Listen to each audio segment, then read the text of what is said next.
The relentless Houston heat is not letting up, and getting into a pool to cool off is how a lot of us manage to handle it through the summer. But at least a dozen families in our area don't have the pools they paid for because the contractor they hired to build it shut down and left town. Tonight, investigator Jace Larson is on the trail, uncovering broken promises and a history of money owed.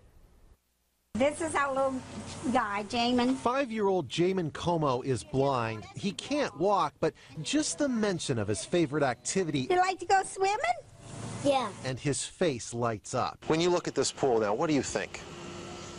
I'm so devastated. Linda and Richard Como decided in May to build a pool at their Cypress home to help Jamin. He needs exercise in his legs, and therefore this was going to be the best exercise for him. They took out a loan and paid Bellar Pools more than $40,000. Now, 2 months later, this pool is far from complete, and the company, as well as its owner, vanished. I felt like it was a blessing that we were able to do this for our little guy, and now he's not going to be able to even ever enjoy it anytime soon.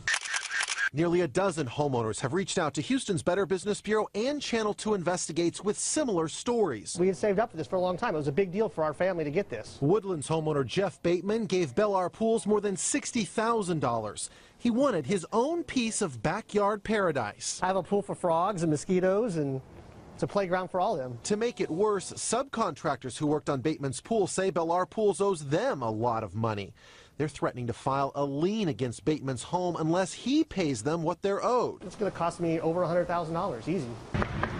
We went hunting for the company's owner, Jay Bellar.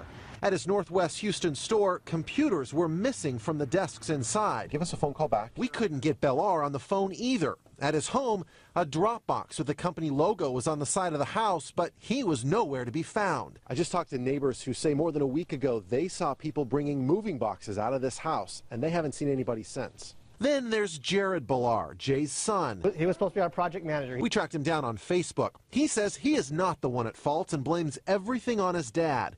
He says Jay shut the company down and left town with this woman, Lisa Heilman. She lists herself as owner at Bellar Pools on her Facebook account. And guess what? She wasn't at her house either.